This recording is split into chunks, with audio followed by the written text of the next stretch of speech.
Welcome, everybody. I was giving us just a few extra minutes to settle in, but we'll start now. My name is Jeremy Bendick-Kiemer, and I'm in the philosophy department here. I work with Shannon at Case Western Reserve University. We have a very important panel, I feel, today on war healing, the recovery and reintegration of our combat veterans. This is a complicated panel, even at the level of its construction. We have different audiences that this panel might speak to. There are many combat veterans here who know too well or very well what this panel concerns. There are also general citizens and people coming into adulthood who may not know much at all about what this panel involves. In addition, this panel is being taped, and in that way it enters into the public sphere where many conceptions and perhaps misconceptions about this topic reside. So it's a complicated panel because we want to be able to speak to all the audiences that really matter.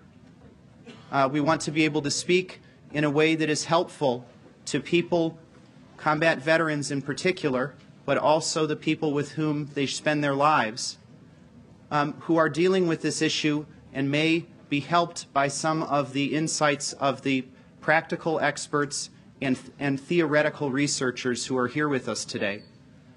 We also want to be able to help students who are becoming citizens understand the gravity of citizenship and many of the complexities that arise when we try to get on with business as usual in our society. And finally, insofar as this panel is becoming part of the public sphere through media, we want to be able, at some later point in time, to at least paint a picture of this issue that is not simplistic and that is not overly optimistic or jejune, but has what genuine hope there could be in it, and which is faithful to the complexity of the experience surrounding war healing. So I say that as a preface to set the tone and also to help us understand why there may be different levels to the conversation. Some people may feel it's too simple or too basic. Others may feel at times it's too abstract, and we will all try to negotiate that. Key to doing so is your participation. And the standard format for panels at this conference is something like an hour of the various experts talking together around focused questions, followed by an hour of question and answer from the floor. We all agreed, however, that it would be most helpful, sooner rather than later, to find out what you will find useful from this panel. And so, knowing from lecturing that something between 30 and 45 minutes is about the tolerance level any sane brain has to talking heads, I will cut the panel part on the shorter side, closer to 45 or between 30 and 45 minutes, depending how we're going. Okay? And at that point, we really will appreciate your questions from the floor. And we'll work it out from there. Okay? Okay, joining me today are six very special and very different people relating to this topic. And I will go down the row from the left here to the right, or from your side from the right to the left. Cheryl Stone, for the past 12 years, Dr. Stone has been employed at the VAMC in Brecksville, Ohio, as a psychotherapist working with combat veterans and other veterans with PTSD in a specialty clinic. She has treated veterans of wars extending back to World War II, and during that time she's done research on PTSD and its treatment. For the past 5 years, she's also served as a supervisor. Before joining the VA, Dr. Stone worked for several years over here at University Hospitals in the Anxiety Disorders Program doing research in psychotherapy. Next to her is Ron Oram, who spent a year tour in Vietnam, acting both as a platoon sergeant and platoon leader in 2 different light infantry units. During the tour, he earned 4 Bronze Stars for valor. Upon returning to the States, he spent another 18 months in Company E Honor Guard of the Old Guard. And during this time, he participated in many funerals for fellow soldiers who died in Vietnam. After military service, he found college life stifling. Imagine that. So he went to work as an arborist, which became his career for 30 years. During these years, Ron also studied martial arts, earning a 5th level black belt. So, should problems arise up here, he also led sweat lodges for his community. He traveled extensively throughout the country by motorcycle, and he studied Buddhism. He does individual counseling as an integrative breath worker. Ron has read, written, and thought long and deeply about the lives of combat veterans, especially how their lives are irretrievably changed by their experience. Next is Brian O'Toole, who is an epidemiologist with career interest in mental health and psychiatric epidemiology with a focus on post-traumatic stress disorder and psychological adjustment following trauma. He's worked in veterans issues since his time at the Australian Agent Orange study in the early 1980s, and subsequently he initiated and led the first epidemiological cohort health study of any returned servicemen and women in Australia, the Vietnam Veterans Health Study. He was an author of the first evaluation report on the fledgling Vietnam Veterans Counseling Service, and subsequently was invited to become a member of the Department of Veterans Affairs Governing Committee of the VVCS for 18 continuous years. With funding from the Australian National Health and Medical Council, he has recently completed a follow-up study of the Vietnam veterans 3 decades after the war and has completed field work for an adjunct study of veterans' wives and partners, from which preliminary results are now emerging. Jason Gatliff is the Integrated Ethics Program Officer at the Cleveland Lewis Stokes VA Medical Center and Director of Ethics Consultation at Case Western Reserve University's Center for Biomedical Ethics at Metro Health Medical Center, where he serves as a clinical ethicist. He's a graduate of the Cleveland Fellowship in Advanced Bioethics and has served as the William Lyons Chair in Professional Ethics at the United States Air Force Academy. His book, Terrorism and Just War Tradition, was published in 2007. Dr. Gatliff has served over 18 years in active and reserve components of the military, including 4 years in the United States Air Force as a military working dog handler. His current research focus includes the reintegration of military members into civilian life and the influence of the military culture on the expectations and experiences of patients in the VA healthcare system. Max Mailman is the Arthur E. Peter Silge Professor of Law and Director of the Law Medicine Center, Case Western Reserve University School of Law, and Professor of Biomedical Ethics here in the School of Medicine. Prior to joining the faculty in 1984, Professor Mailman practiced law with Arnold and Porter in Washington, D.C., where he specialized in federal regulation of healthcare and medical technology. He's the author and editor of 7 books and numerous articles on subjects including the ethical, legal, and social implications of advances in human genetics, ethical and legal aspects of the patient-physician relationship, and medical malpractice reform. Last but not least, Christine Borgel has worked with individuals with learning differences, cognitive, emotional, social, and behavioral. In addition, she works closely with families and professionals to collaborate on methods to improve learning and quality of life for those individuals and their family. Dr. Borgelt worked at Quality Living Incorporated in Nebraska from August 1997 to May 2001, first as a doctoral psychologist intern and then as Assistant Director of Clinical Services. In January of this year, she rejoined QLI's leadership team as Director and the East Coast representative. And working from her home in Virginia, she represents them throughout the eastern United States. Also in this year, and quite relevant to this panel, she's completed 3 textbook chapters regarding traumatic brain injury that address school transitions, ethics, and survivors' psychosocial challenges. Okay, thank you for that.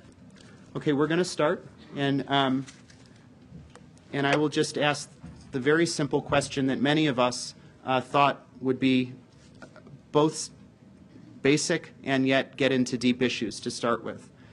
From your different perspectives, what is war healing?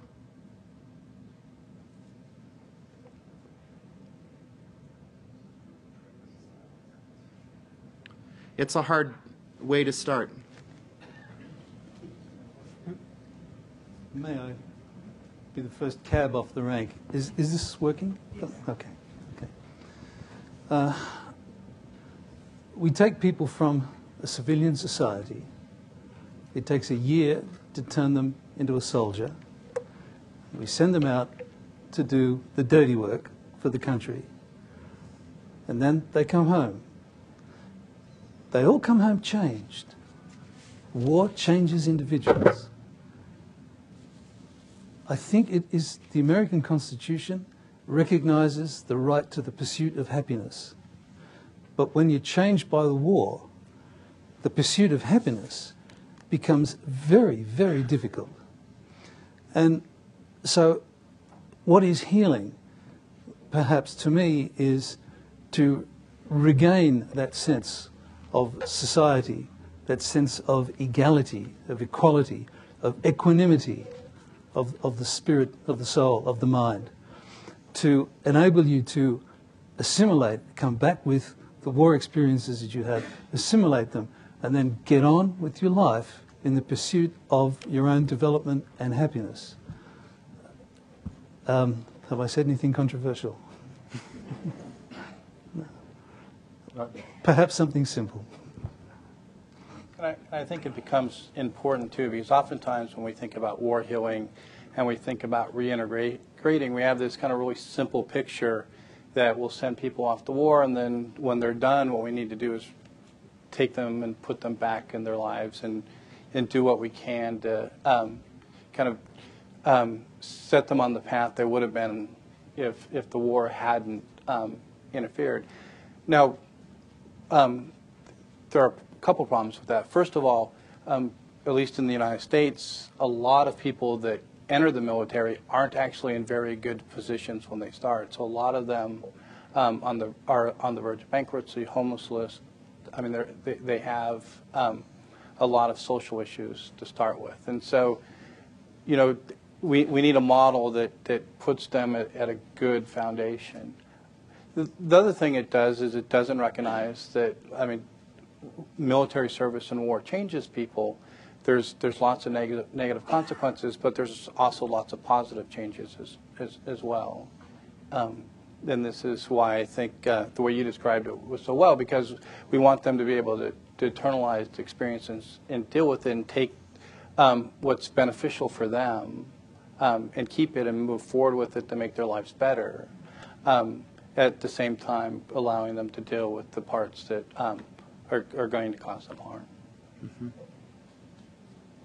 Let me follow up and see if this will help bring this question even more forward.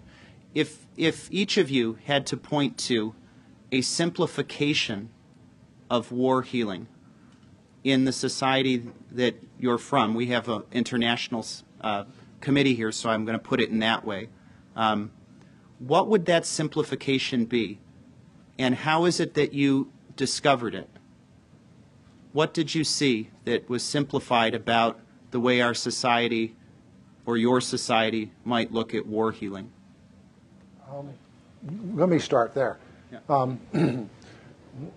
one of the things that I've objected to the most is simplifying the whole process of war healing into a binary way of looking at it, in that we go through a process, the person is healed from war.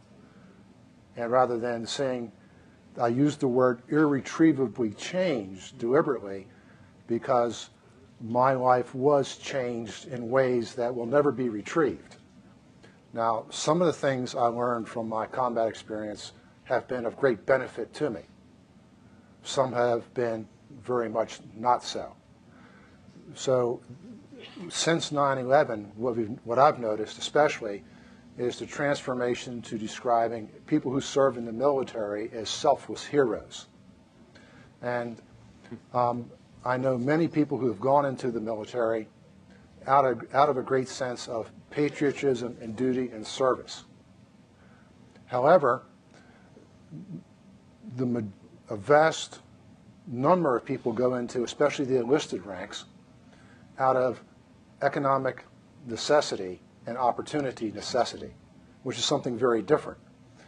And so I have to look at this within this context that the people, in my experience during Vietnam, the people in my platoon were the young men who had the least opportunity in our society, economically and socially, because we had made a deal with the middle class and upper class that we'd leave their sons alone and take the less advantage, especially after Tet, in order to maintain political tranquility. Now, currently, we have an all-volunteer service, which in theory has many admirable attributes. In reality, some less so. So we have a small minority of our population doing, as Brian said, the dirty work for our society on borrowed money. And we are not investing in their lifelong need for attention afterwards. If we accept the myth that people join the military out of patriotism and service, then we would also have to accept that African Americans are twice as patriotic and twice as willing to do service than the whites. We would have to accept that Hispanics are 2.5 times more willing to do service and be patriotic than whites. And we'd have to certainly accept that all the children of senators are somewhat less patriotic than those who aren't senators.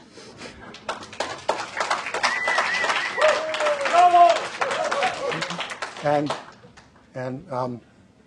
we would have to accept that in the enlisted ranks, seeing as less than 1% of the enlisted ranks have college, that the uneducated relatively are much more patriotic than those with education. Now, I'm just throwing that out to stir the waters, and I hope my new friend isn't too upset with me for saying this, but so healing becomes very problematic because, one, we have this society who says, I want quick results, let's do this job and get done. And two, most of the people, such as myself and many of my new friends in this group, came back with limited resources to access what was available to us. So I see healing as a lifelong process towards gaining some equanimity in a functional life. Mm-hmm. Good. Cheryl, did you want to speak? Yes. My feelings are so complex. You have had first-hand knowledge. I've had second-hand knowledge. I've sat and listened for 12 years. And so I know a lot of things. First of all, when and again, I'm going to be a little provocative here. Perish the thought. Perish the thought. I wonder about the concept of healing, because I don't think that PTSD or trauma-related things are a pathology. I think they are a normal response to horror. And I dare anybody out there who hasn't been there to go out there and give it a try and see how you'd turn out. I listen to the news. I hear people talk. I hear people make judgments. I was there in the 60s. Although I have to add that maybe I had a slightly different attitude. My father, at 17 years old, ran away from home and joined the Canadian Air Force, where he flew in battles over Britain. When America joined, he went to fight Rommel. After that, he flew in the Ploesti raid, and he was a flying tiger. And later, a few years later, he died in a plane crash. Okay, my mother was a sergeant in the Marines. My brothers, my cousins, my nephews, etc., were in the service. We marched in parades on Veterans Day. My father's picture and my mother's picture are in my office. That right there, I think says something, or at least it does to me.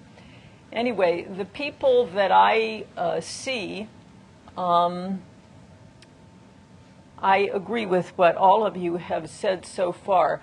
I think you are a changed person when you come back from war. I think you see things, no matter how much training you have, no matter how much indoctrination you have, no matter whether you are patriotic or not, in the first 15 minutes of a firefight, you learn something that it takes the rest of us, and we never really learn it, at least 50 or 60 years to learn, and that is you become face to face with morality and the fact that the world is chaos. There is no order.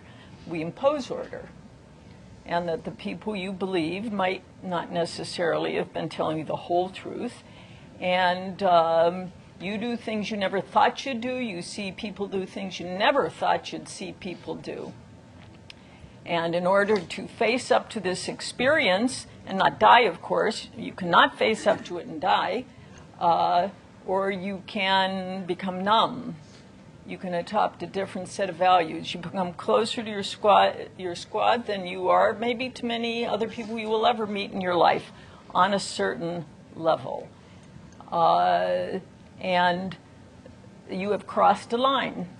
You have been allowed to kill people. That's not a line most of us cross. And I think in any area, when a person goes past a line, the line, they are forever changed.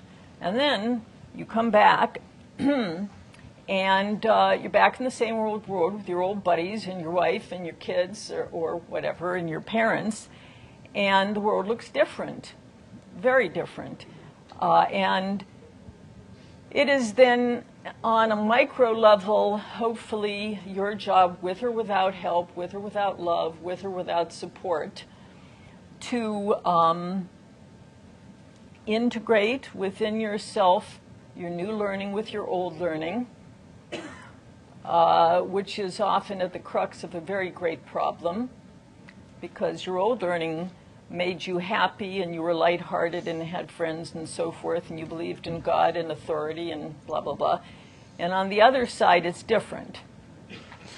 So healing begins, I don't know where it begins, but I think at the end, I think you can look back and say where healing is. Healing is when a person can accept the whole of themselves, and they can bring that whole into the world in an efficacious way as best they can.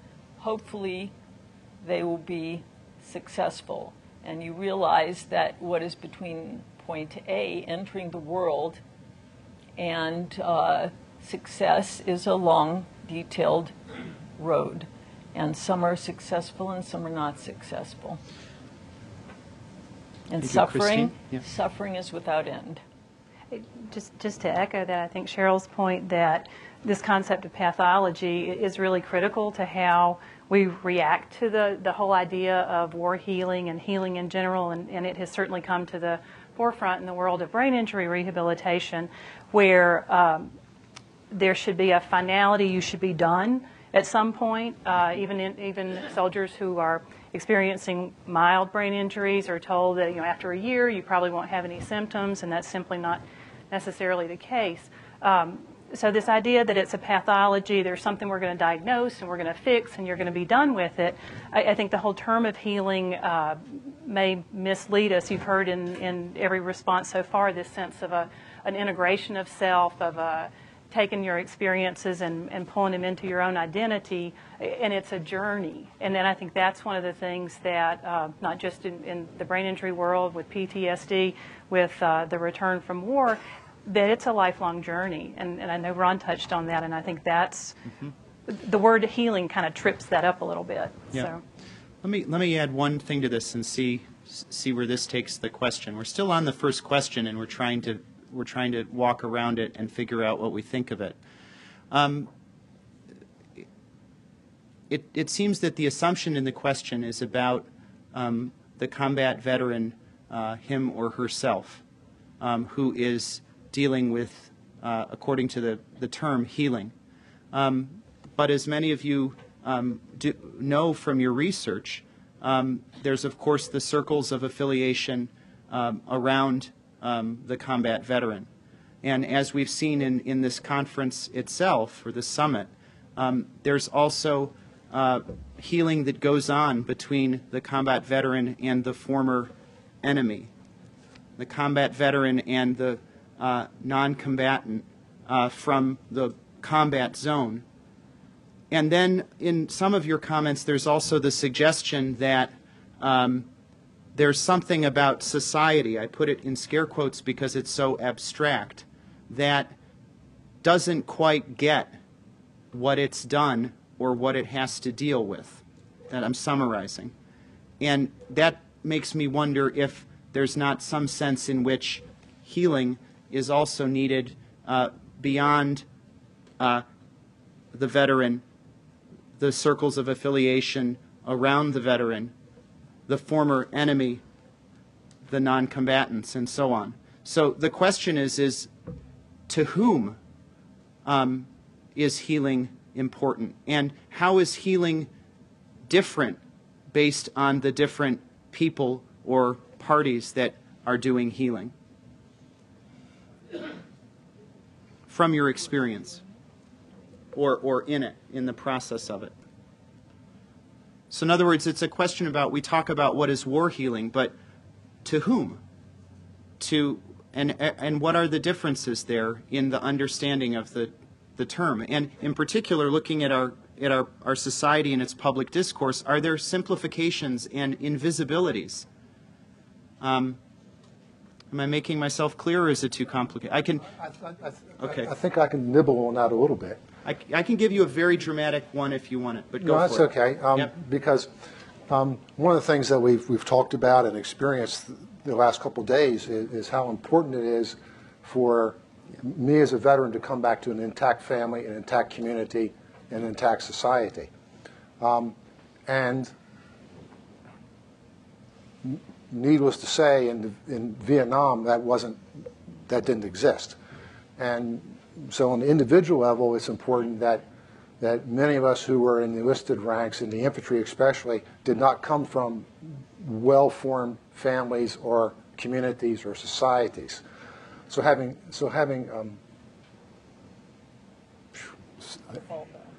and not having a fallback. Now,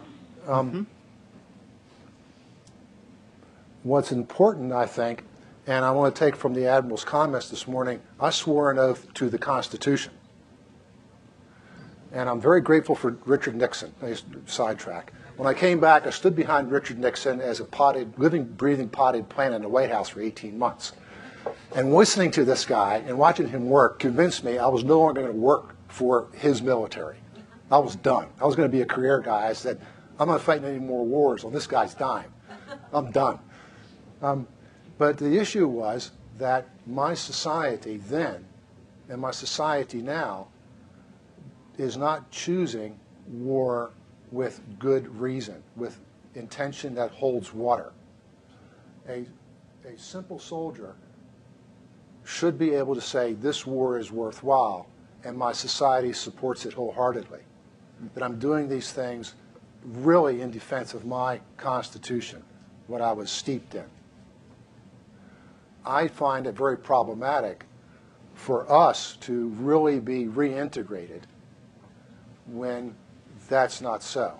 I find it's really difficult for us to be part of our society as a whole being again when our society refuses to look at the caskets, refuses to look at the bill and fortune, refuses to look at the long-term cost of our ventures. We can do a great deal of work as individuals to get through our lives in a somewhat workable fashion. And most of the guys I serve with and I meet here today have functional lives. We go to work, we have careers, we get married, we have kids, we retire, we go on motorcycle rides, we do all these things. But we always have a sense that we're a little bit out of step with the rest. And as I've said back to Dr. Tick, don't welcome me home. I didn't leave my home. The home didn't embrace our effort. So I find us being at war under those conditions then or now problematic, and healing problematic because of that. Yes. I actually have a question. Great. Is that allowed? Of course. I wonder if my colleagues on the panel have a view as to whether healing is easier with an all-volunteer army or with a conscripted army, or it doesn't make any difference. Well, let me address that. It may be true that for certain elements of a military force that they don't necessarily come from the children of the senators and what have you. But that's the enlisted, in Australia we call them the regulars, the regular army. During Vietnam, which was the last time we had conscription, there was no issue of them volunteering, although there were certainly ideas in the military that you could have got out of it if you really wanted to. But the reality was that that's not true. That conscripted people are randomly selected. I wasn't. 17th of March, St. Patrick has been looking after me, perhaps. In the work that I've been doing, I've particularly been interested in the issue of the differences between the regular enlistees and the national servicemen, the draftees. And you know what I find? That the regulars were generally a little bit older. They're the ones in command of the platoons and what have you. The national servicemen generally younger. And so when you look at them 30 years down the track, the effects of age are showing that the regular soldiers as a group are generally not as well physically as the national servicemen. They're still young and fit and what have you. The Nashos only served for 2 years. Some of them did several tours, but in Australia, only 2 years. Some of them got discharged at the airport on the way home and what have you. But when you look at their mental health, no difference. So there is a difference here between the conscripts, the draftees, and the volunteers. And it's partly due, not necessarily to the war. It may be due to other factors like their age and the length of time they spend with 60 kilograms on their back jumping out of helicopters and doing all the things that people have to do in the army to stay fit and what have you. But when you come to the mental health, there is no difference. The same amount of time in a war zone with the same kinds of experiences, the same kinds of exposures, will do the same kind of damage to people. Look. Your question again, Max. Just whether healing, we think healing is easier when there is a conscripted military versus an all-volunteer military. And indeed, the damage may be the same, but I wonder about the healing process. Does it make a difference? Does that suggest anything for future policy in this country? I'd actually like to kind of piggyback on something Brian said, and he actually had told me this before, that during Vietnam and Australia that they discharged returning troops at the airport. I actually think in some sense it's a good metaphor for what goes on. So the government spends a lot of time turning civilians into soldiers. And if you spend 40 years in the military, you're going to spend 40 years training, right? So there is no point in your career where they say, okay, you're done, you're a soldier, you can go ahead and sit this one out. But when we return soldiers to civilian life, we drop them off at the airport, right? There is there's no thinking that, well, look, we spent 2 years turning this person into a combat veteran. It's going to take at least that long to return him into the civilian world. The other point that it made me think of is that when we integrate civilians into the military model is fixed, and so a lot of the process is taking a square peg and grinding them down until they're round and sticking them in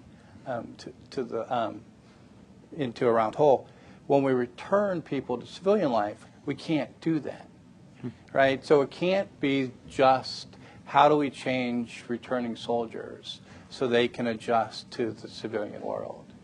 Their families, their societies, their communities, they have to adjust as well, right? Because now they're around, and we can't, we can't fix that square hole, and so people have to kind of move in, right? We need to meet in the middle. It can't be just a one-sided transition.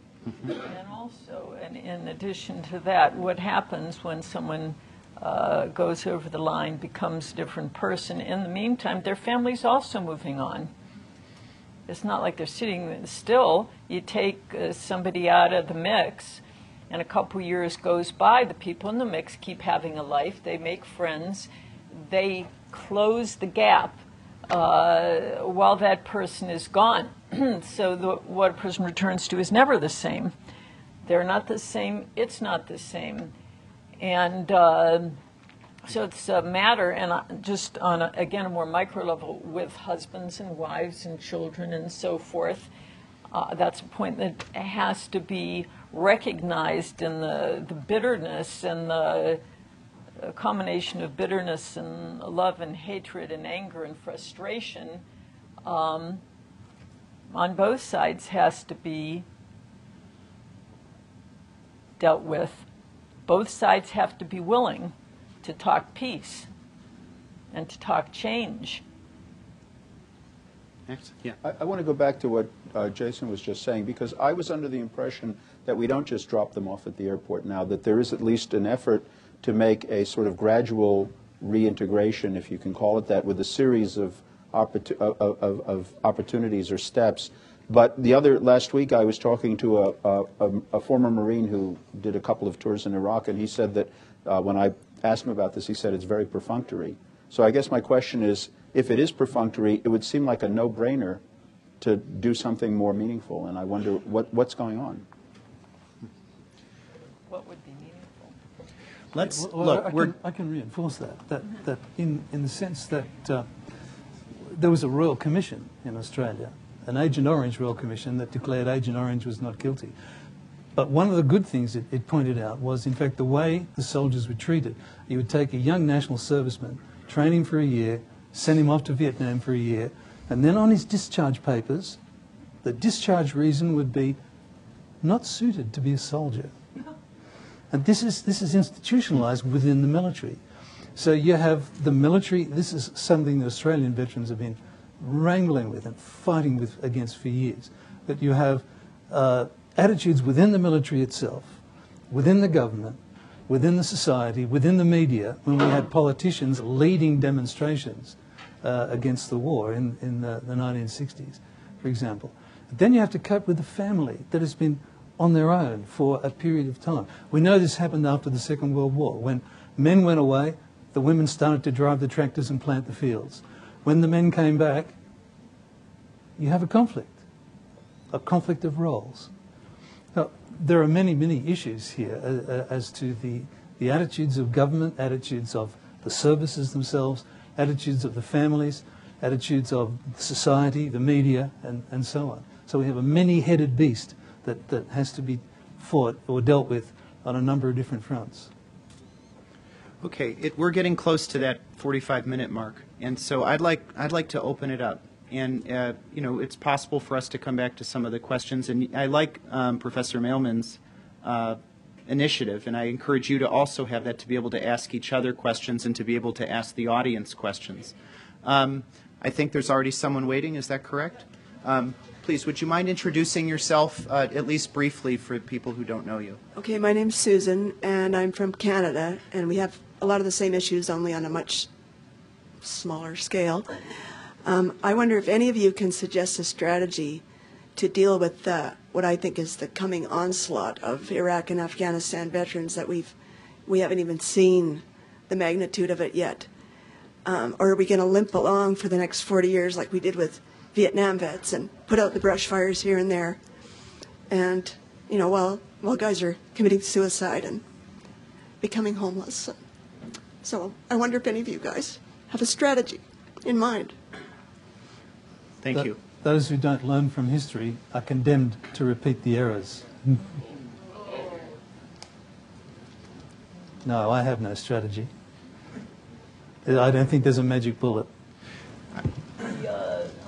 I do not, by the way, I work for the VA, but I am not here in the capacity to represent the VA, right? My thoughts are my own. Important to say. But I don't know what to extent there is, although as a therapist, my stand on suicide is quite different than institutional imperatives. I mean, it was kind of funny. I went to the Cleveland Clinic the other day, and they handed me a little computer, and I stood at the desk with 14 people around me, and they gave me a stylus, and I was supposed to check off the boxes, and I looked at it, and it was, "Are you going to kill yourself today?" It was a suicide checklist, and I thought, well, that says it all, because I'm not sure that's where you find people who are suicidal, but I do know that there is an effort, however effective or ineffective it is, for the VA addressing a lot of money getting spent on homelessness and suicidality. I don't have any idea how effective it is, or if it's reaching the right population, or doing the right thing. So.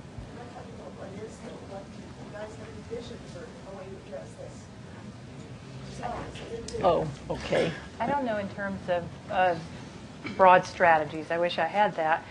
But suggestions from being in the private sector, I think some of what you see, particularly in the mental health world, is folks in the private sector who have models, for example, my world is brain injury, for long-term handling of helping someone go through the journey following brain injury long-term. And I've had the experience, more than I'd like to tell you, where a veteran or a spouse has contacted me or a brain injury association somewhere in the country with a frustration trying to access services. I think the services are improving. I think we've seen a lot of effort in the last couple of years, especially in the world of brain injury and PTSD and being aware of suicide and the impact on children. But I think there are those of us in the private sector saying, let us help. And it's a lot to manage. It's a lot to not manage. It's a lot to maneuver. And so to get through the political layers and the financial layers and all that is really difficult. And where a strategy has worked, there has been a commander who has said, this needs to happen. So I think we continue to partner, but I think it's important that we use all the resources we have in the country to put forward good solutions. I think the most important thing that we can do now is recognizing that we're not even close to having a solution. So a couple years ago I was activated but wasn't deployed, and I spent about a year in North Carolina, and one of the last stages of my discharge was sitting there with a company clerk, and she asked me, have you ever killed anybody? Are you suicidal? Do you feel like you're suffering from post-traumatic stress? Have you been the victim of sexual assault? And so there was this just checklist of things that would obviously send up flags that I need assistance. And in my case, none of them were applicable. But I had a hard time imagining, a 23-year-old kid from Alabama, talking to her about these issues. And the last thing that we want to think is that this has accomplished something important, right? I mean, we need to make sure that we're actually following up with the people that we think there's reason to follow up with, and not just have it be a checklist as part of a process when we're moving people out the door.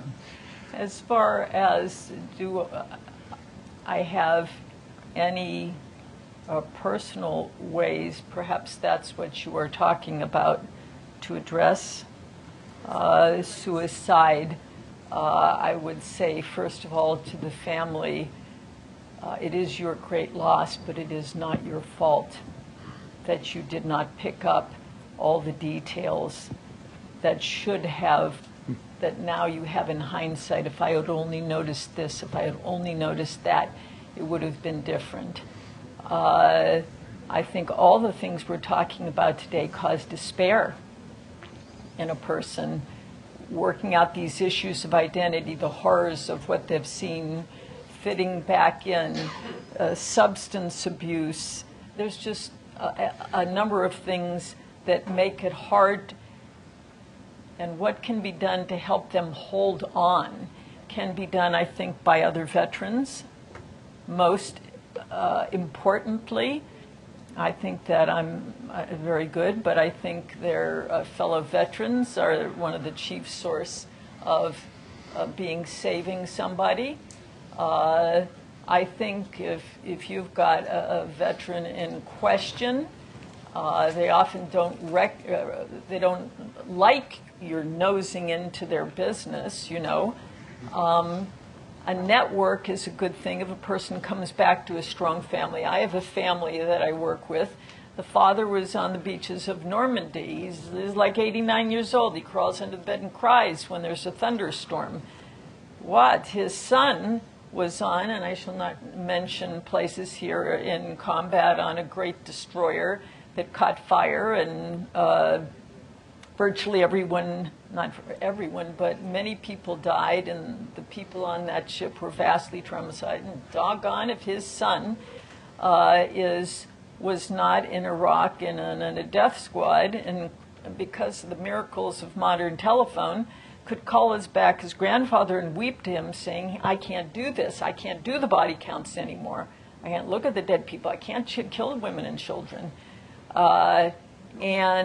But what he had there was 3 generations of a very, very tight ethnic family that held him together.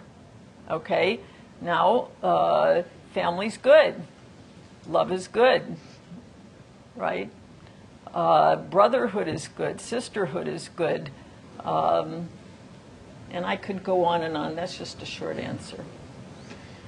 Before I get to the next person, just as some are listening, I actually think there was another strategy that was suggested, I think particularly by Ron, but I believe it was echoed by a number of you. And this is coming off your comment that it's important to know that you've done what you've done as a veteran has been for a purpose, or that if one should then later on think that the purpose was mistaken or flawed in some way, that the society that you're a part of takes responsibility for having made a collective decision and for asking or telling you, depending on whether it's conscription or volunteer service, to carry out that intention. And what I hear with your particular question, I think there's a real large question, at least for the society, my society, American society, which is to say, have we taken responsibility for having made that decision? And if we haven't, what does that do to people who are returning? Just one last thing, and I'm just trying to echo what you're saying. I mean, there are many dimensions, psychological dimensions to despair, but at the level of philosophical analysis, despair involves not having hope, not having an object, a goal that one can attain, or a good that one can see coming. And if one feels like one's entire life has been vaulted into a kind of emptiness because the society that sent one has kind of gone like this, or looked the other way, or turned on Snoop Dogg or something, right? Or turned on something ridiculous, then this is a problem. So I think you're talking about, there's also there's this social dimension too of claiming responsibility for the act. When was the last time we declared war? Well, they covered the issue of declaring war in this morning's panel on ethics, and they decided that wasn't a good thing to do. That was or was not? Was not. No. Was You not a don't good do thing. that. So if I had a strategy, my first response is, because I'm just one of those bitter Vietnam veterans, is don't depend on the VA or the government to have a strategy. Not that the VA doesn't do some marvelous work, especially. I don't speak for the VA. I do marvelous work. I know you do.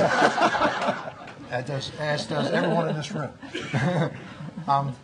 It would be a national strategy of finding somebody to fund training in deep listening for all the families of all the people who serve. The willingness to say, tell me about your experience, and listen without flinching. Because the expression was used this morning, we're at the pointy end of the stick. But Thich Nhat Hanh taught me a different version, which goes, I'm the flame at the tip of the candle. I burn brightly with my knowledge of war, but I went to war for the whole society. So the whole society has the obligation to listen to my experience. And that strategy alone will, to me, be the simplest and most effective. I'm Tom Saul. I'm a retired Marine lieutenant and retired high school English teacher. And today I work with veterans at a homeless shelter in Kent, Ohio. And I'm also part of Warrior's Journey Home, which is a branch of Dr. Tick's group, Soldier's Heart, and we reach out to Iraq vets. And what you just said, right on. I want to say, I want to preface this with, I applaud the six of you for the work that you're doing and the dedication that you have to the healing process. I'm not sure I always agree with everything, but I applaud you. My little heart's been going pitter-patter since this panel began. I just want to make two statements, and then you can respond if you want or you cannot. That's your choice. Number one is that I don't think the Army does nothing. I think the Army the military does nothing for soldiers when they get out. I've talked to too many. I recently read a New York Times article, maybe 2 months ago. I wrote a poem about it, in fact, where soldiers have gone to, they're told, if you got a problem, especially with the Iraq and Afghanistan vets, if you got a problem, we'll help you. And I did Fort Carson, maybe, where they had a group of soldiers who went for help and were not only ridiculed by the sergeants who were in charge of them, but they were also drugged and medicated to death. I can't stand medicating people who have psychiatric issues. We need to talk. And what the young man who has the 4 Bronze Stars said so well, we need to talk, both of you. That being said, I really don't think, from my own experience, the military says they're doing this and they're doing that for these kids when they're being discharged, but I think that's nice words on paper that we feed to the public to get the public to believe that everything's cool and these guys are being taken care of when they're being discharged, whereas in reality, at least for personally, I do not believe they are in any sense of the word. Secondly, and the thing that got me at the beginning, I think sometimes we have a tendency as professionals to generalize, overgeneralize. The statement was made more than once by the panel with reference to the class of individuals who are drafted versus joined. that maybe they might have issues prior to that. I know that I'm not real happy with the VA and some of the decisions they've made along that line with reference to their post-traumatic stress disorder, the diagnoses that have come out. I think we need to be careful when we say words like a lot of our military are made up of this certain class of individuals, or many, or most, or anything like that, because we are unique as individuals.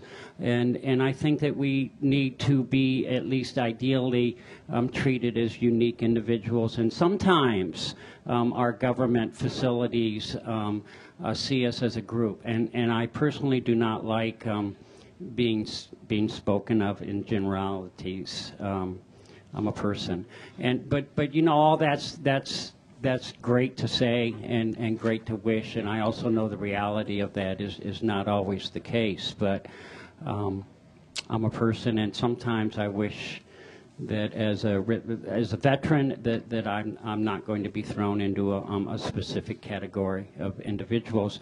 There are people here, and I'll finish here real quick. There are individuals here in this audience who are naive when it comes to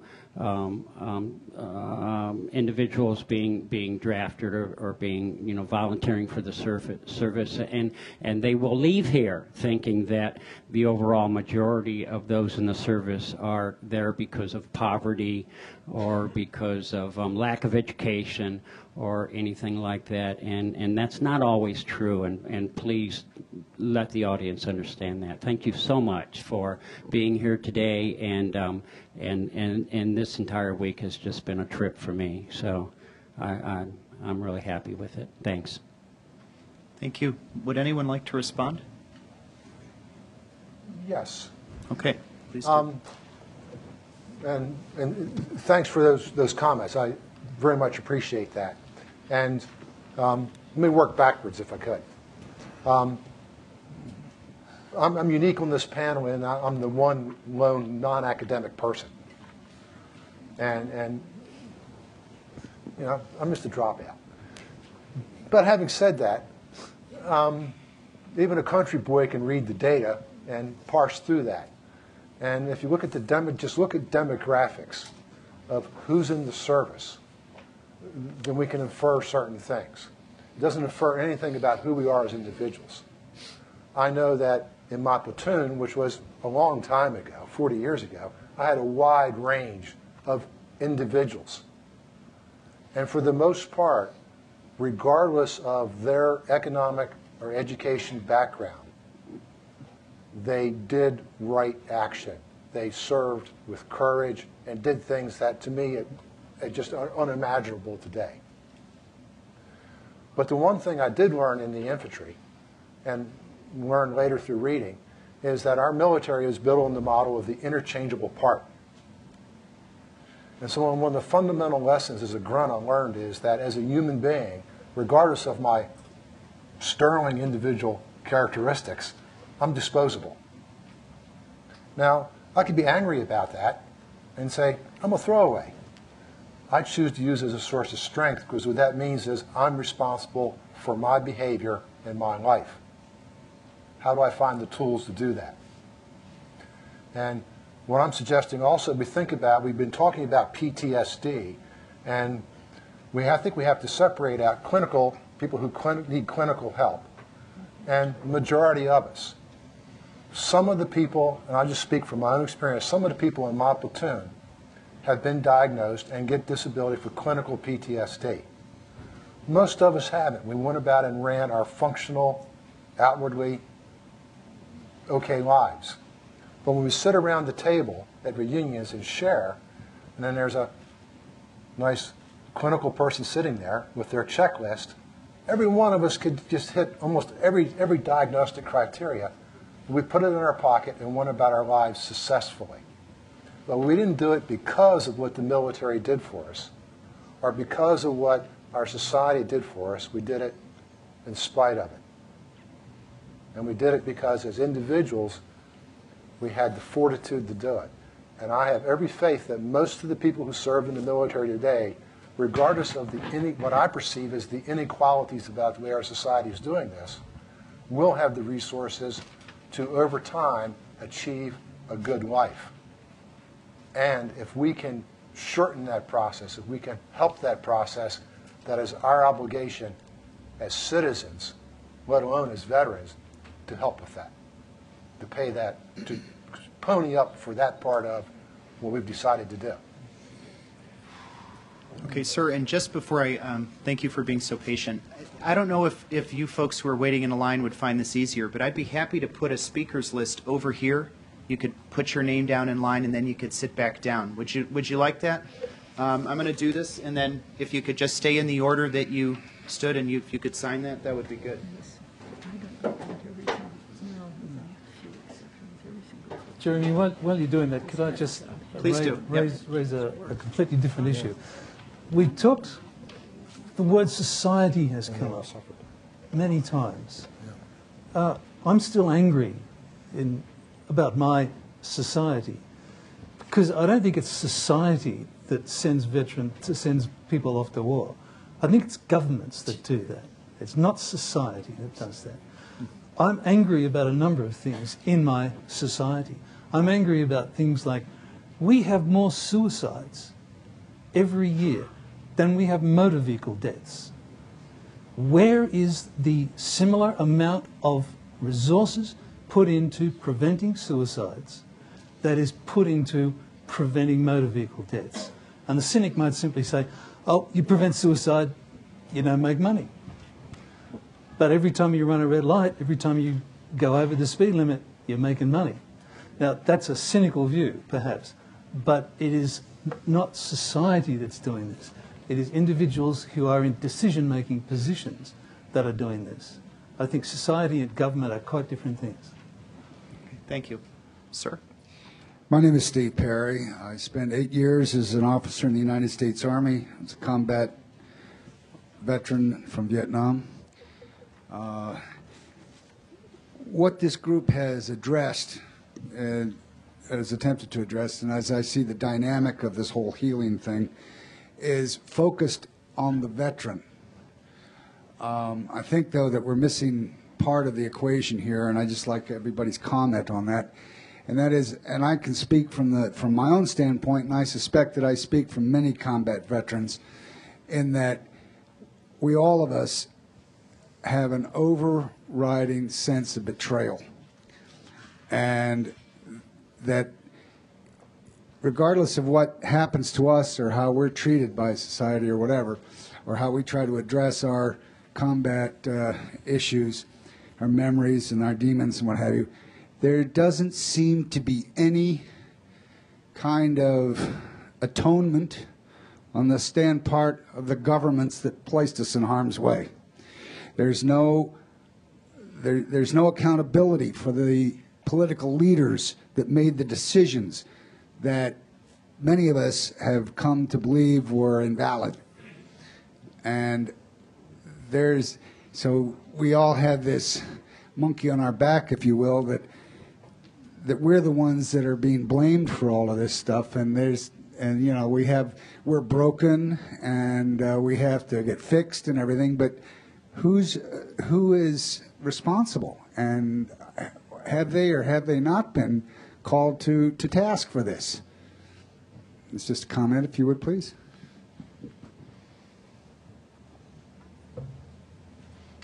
Thundering silence. Yeah. Not me, I'm talking too much.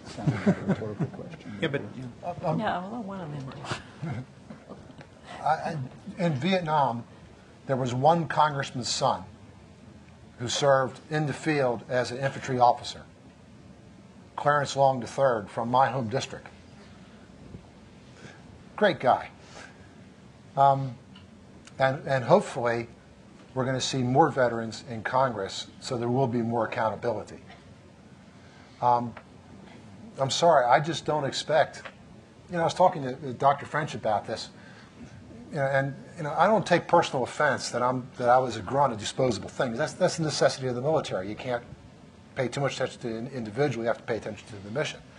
But I don't see the way our society uses military, much different the way than our society uses labor or other economic resources or natural resources or the globe. It's something to be used for an end that, in my opinion, and I speak for myself, not for any institution, favors a very small percentage at the expense of the many. So I don't have any expectation of accountability, especially if, as was pointed out this morning, only 40% of us bothered to vote and say very strongly to the people who supposedly represent us, we want you to make different decisions. We want you to take different actions. So the old expression is, if we want to change that experiment, we have to change our input. And we can't give up and say, we can't do that.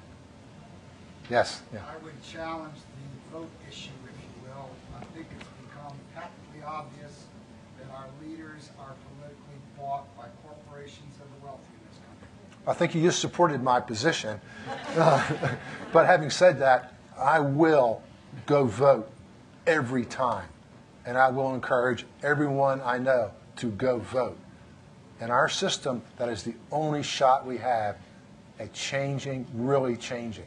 And I mean more than vote. It is write, call, and talk to your congresspeople, whether it's on the local level or the national level. If I've said anything to younger people, it's read, be informed, be active. I think I heard that message this morning. Read, be active. If you're not informed, you'll repeat history because you don't know it. If you don't take action locally, and the state level, and the national level, they'll repeat the same mistakes. We have a responsibility to do that.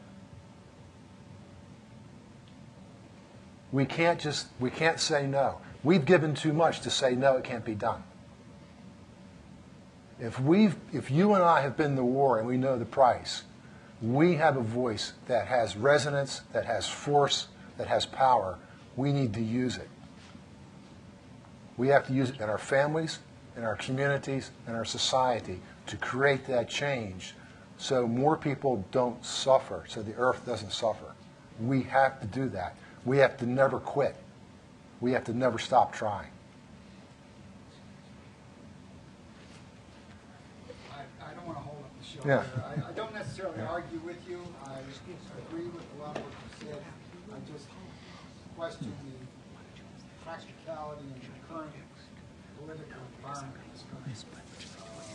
And I'd love to have a long-term discussion with you. Improvise, adapt, overcome. You've heard that before. Well, you see, in Australia, voting is compulsory. Okay? Is it really? Oh, yeah. Oh, yeah. yes. Okay. Now, the problem with that is that you still get rubbish. Okay. What can you do? In the last election in Australia, I heard a wonderful retired politician say, I did not hear certain things during the campaign. I did not hear the word education. I heard training, job ready, not education. I didn't hear health. Okay, I didn't hear those kinds of things. What I heard was xenophobia, boat people. I heard refugees. I heard big mining tax. You know, these are not the issues that are salient to the majority of the people. These are the issues that the politicians were choosing to fight the battle on. Okay. You've been very patient. Shelley's going to comment about 6 or 7 people, but she just came up and made an interesting comment, and I just would like to mark it because this is one of the areas where the complexity of the panel is starting to appear, right? But Shelley, I'll let you come up when it's your time. I need to respect the order. But I think you're coming up and feeling passionate to do that indicates something, which is, are we talking politics or are we talking healing? And she'll say more about that later. But I would just like to point out, I was also thinking a similar version as that question. I was thinking, well, here we are, we started off with talking about the healing of combat veterans, and we're full scale into social and political philosophy, or social and political critique. And I think it's worth thinking and being a little more rigorous about thinking whether or not that should be the case, and if it's the case, why exactly is it the case? But I just think it's important to note that with the exception of Professor Mailman, I believe we don't have a single political scientist of some form. I mean, you're a legal scholar as well. But I mean, we don't have a single political scientist on the panel. And yet what's happened is you've pushed us into thinking about politics and social structure and bureaucracy and so on. So this is something we may want to explore later. Thank you for being so patient. Thank you. Yep. I want to qualify my question, and my question is, how do we keep the healers accountable to healing? And I'm going to qualify that by saying, my name is Cassie Schumacher, and I'm the daughter of a Vietnam veteran. I grew up around VFW posts. I participated in Fire Base Cleveland in 1988, and at that time, my father, his PTSD got triggered, and in 1999, as a 20-some-year-old college student, I had to sit in a courtroom and hospitalize my father against his will to the VA.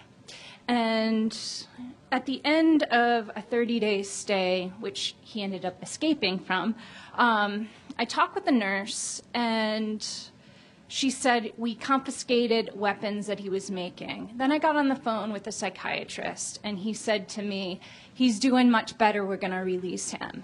That is unacceptable, and it's substandard care. Thank you. I agree. I agree. We've just completed a study on early intervention in psychosis. Now, schizophrenia is not something you can treat with words. It's a lifelong condition. And one of the sad things we found that after 6 months of treatment, 30% of people did not have a diagnosis. That would not be acceptable in cancer or heart disease or any other bodily system. But it seems to be okay in mental health. You could say, well, it's because we don't have enough research, we don't know enough about the way the brain works or whatever, but it is just not acceptable. And I agree with you. What you saw was a treatment failure. Sir? Hello. My name is Tom Camel. I'm from Montana. I'd like to talk a little bit about an atmosphere of culture and of trauma, how trauma's healed in an individual, in a family, a couple, in a family, in a community, and as a nation, and how I think there's a denial about really what's honestly going on. The military or the politicians say they have nuclear weapons in Iraq, and they know it's not true, and they keep doing it. And so it's kind of like a lot of lies, and like all the politicians, they're all kind of lying about themselves, and everybody knows they're lying. But it's kind of a lot of dishonesty and a lot of dysfunction in just regular culture, and it's like we can't even say I hurt. You know, like men weren't supposed to be hurt as much as other people, and so it somehow is historical trauma stuff that's going on today. It's kind of interesting with Vietnam people. They're opening up and talking and sharing with us. And so some of us can share back and do some healing. But a lot of times I think that there's so much cultural lying or cultural brainwashing where we're not honest, that we don't talk straight, we don't even share who we are really, because we're wondering what other people think we are, or other people are trying to make us think we're something, or we're not even worth healing, and there's nobody there, or my community's in a mess. There's financial poverty, there's dysfunction, and so it's so dishonest that we don't really even look at it and say, hey, that's a person that's hurting. He's back from Vietnam or back from Iraq, but we don't have the money or we don't have the energy to help him or her, and the sexual abuse of women in the military, and the homophobia and don't ask, don't tell is so much lying, so much dysfunction that finally getting in a small group and talking and sharing real life stuff is good. Oh, hey, that feels really good because it's not the normal. And it's like the health services. The veteran is just a point. He's got a wound or she's got a wound, but it's everything else that's not helping, or the lies, or the money. It's all about money. We can't afford that, and we can't even afford to tell the people what the military costs and the consequences. And so it's like we're dumb, or we go along and somebody's making money or somebody's benefiting, but a lot of people aren't. And so I just think a lot of it's so much honesty. There needs to be so much honesty, communication. That's all.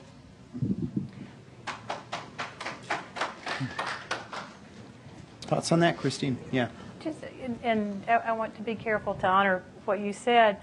I have had the wonderful experience, I just feel compelled to share at the moment, of over the past year working with both military and civilian folks on military and civilian healing. There are, when you get the person who is suffering and you connect with family members and you connect with medical case managers, military medical case managers, or like folks in the CARE Coalition who do a tremendous amount of case management for their soldiers.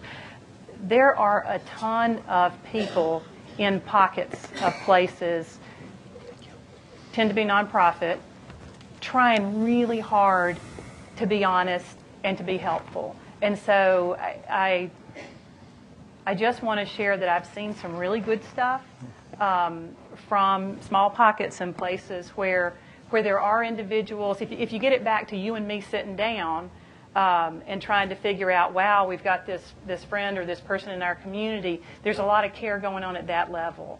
And I choose to live there because it's a lot easier than living up here where some of our questions are. But I do want to share there are some good things going on as well. Okay, thank you. Yeah, I would actually say a couple things. Go ahead, about Jason. That. One is you brought up military sexual trauma, and that actually is a really good point. The focus of this panel is combat veterans, but military service in general and the experiences that people have can have profound impacts on veterans, whether or not they're in a combat zone. Oftentimes it's peacekeeping missions, oftentimes it's disaster relief where they encounter horrific things. Oftentimes it's a matter of a personal violation and attack.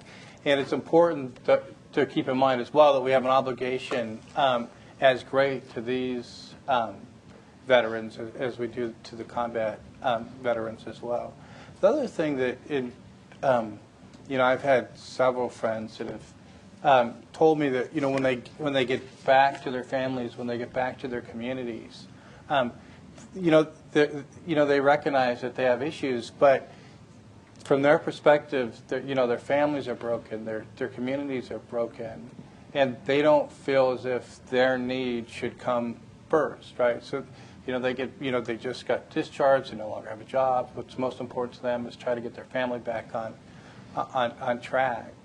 And I think that in some places, as a community, this is our attitude as well. We're 10 years into the conflict. I've encountered people that don't know that the conflict is still continuing, and it's almost become an afterthought for lots of people, and they feel as if there's more pressing things, and it's important to keep this really in the forefront. Okay, thank you. As a therapist, I feel I've been poisoned by you guys. And to being paranoid and jaded and so forth, and I'm not sure we are all not correct. Sir, where are you? Where'd you go? Okay, hi. I see a lot of lying. I see lies, damn lies and statistics. And, but I have to agree with you. You need to look for pockets. I know people who are good, honest people. They're individuals or small groups of people. They're not part of a mass government or a mass political structure. And I think you need to find those people and grab them and stay in that healthy place of sincerity and a trustworthiness. You'll know it when you see it, if you open yourself up a little bit, okay? The problem, of course, with being in a war is you don't trust many people, right? So you got to open yourself up a little bit. But there are people, not your whole government, not all the political stuff. But I have to tell my joke. Can I tell my joke? This is an overall thing. I've been dying to say this. And it has to do with the interest in healing and the interest with reintegrating the veteran. But it isn't addressed to one single soldier in here. I want you to understand that, okay? It is somewhat to you people who are interested in, not in the trenches, with the aftermath of war. And it is most certainly addressed to our larger society and government who, frankly, on the whole, appear not to give a damn, unless I'm mistaken. Have I missed something? If it isn't their son or daughter, what does it matter? But anybody ever listen to Garrison Keillor? You know who he is. Remember, in there's a pastor of the Church of Our Lady of Perpetual. What is it? Responsibility. Our Lady of the Church of Our Lady of Perpetual Responsibility, and this pastor there, and he always gives this speech, and he does it about sex, but really it applies here. If you didn't want to go to Minneapolis, why'd you get on the train? Okay? In other words, if you didn't mean something to happen, don't do it. Don't start a war. Things happen when you have a war. They always happen. They always have happened. Smarten up. Okay? Okay. Josh? My name is Josh Suvak. I'm from Independence, Ohio. I'm a student here at Case in Dr. French's War and Morality class. This past summer, I worked at Outback Steakhouse, and one of the guys that I worked with, he was extremely nice. One of the waiters that I connected with the most just at work. And when like a big family would come in, he would always love, giving the little kids like coloring books and extra, pops to take home and whatnot. And ended up learning that he was a veteran of Afghanistan, and that he was diagnosed with PTSD. And when he came back, he had, I guess, a messy divorce with his wife. And because of that, in court, it was decided that he was not capable of having sole care of his child because of his PTSD. That his wife was able to take the child away from him because of the PTSD. And I don't know all the full court circumstances, and not to get too political or into social issues. Basically, he wasn't able to have a lot of visitation with the child until he was back to normal, and I put that in quotes. So my question is, how do we know when someone is back to normal again when their PTSD is cured? That's a great question. There's no such thing. I start off with if I may, I start off with a different perspective, perhaps, and maybe it's influenced by medical views. But PTSD is sometimes regarded as treatment resistant. In the same way that the brain is too good; it won't let you forget. That issues, that stimuli that you see, car backfiring, those kinds of things, can trigger these events. A story that a veteran once told me, he had returned, and he was with his fiancée, now his wife, and brother, and her and his wife, and they were in downtown Melbourne. Car backfired, Automatic reaction, hit the deck. And he felt like such a fool. Is that a common thing? You've had that experience. Until somebody just materialized out of the crowd, took him by the hand and said, "You've just been in Iraq, haven't you, mate?" He said, "Oh, yeah." He said, "Okay, it's all right." Pat him on the back, and then disappeared. Okay, now, that was a fresh psychological, psychic wound. That's very hard to abolish. But there are other parts of PTSD that can be amenable to an intervention. My attitude is that a PTSD will not go away.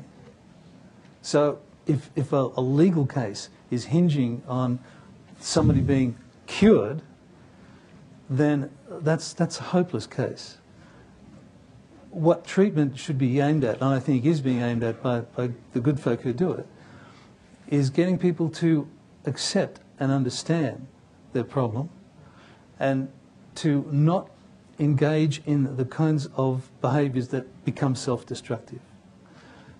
The excess substance use, for example, interpersonal violence within families, those kinds of things. So you can help people to overcome some of these problems, but it won't go away. So, and built into that is also improving how we respond. So I suspect that most of us, when the person dives on the street, we're like, "Oh, what the heck?" And then we're backing away rather than moving forward to helping them up. Yeah. And I mean, it's still prevalent in the society, right? The scary vet, the crazed combat vet. I mean, this is what people think about when they think about post-traumatic stress. Yeah. And walking time bombs. Yeah, absolutely. And so part of it is educating people that that's not the case. And it's unfortunate because I know so one of the unfortunate side effects is one of the careers that just your average military duty best prepares you for are being a firefighter, being a police officer, these positions that people know that if they want to seek treatment related to mental health at all, it would significantly negatively impact their ability to get these positions.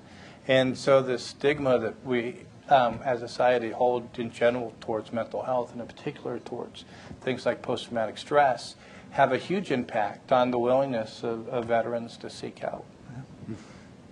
So if I could summarize, so part of the problem is that the surrounding world is itself not normal. If by normal we mean healthy. It's normal, it's average, it's statistical, it's what people do, it's the norm, but it sure isn't healthy.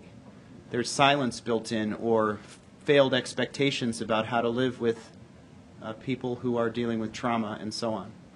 So, Roger.